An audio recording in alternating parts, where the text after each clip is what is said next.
నీ వాత్సల్యం నీ బాహుల్యం నీ కృప కనికరము చూపించుము.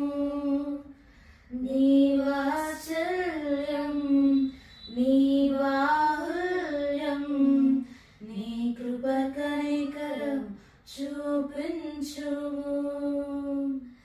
పాపము చేశాను దోషినయున్నాను, పాపము చేశాను దోషినయున్నాను,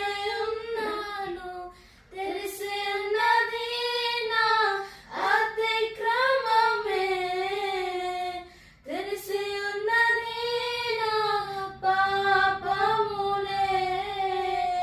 నీ సన్నిధిలో నా పాపములే ఒప్పుకుందునయా.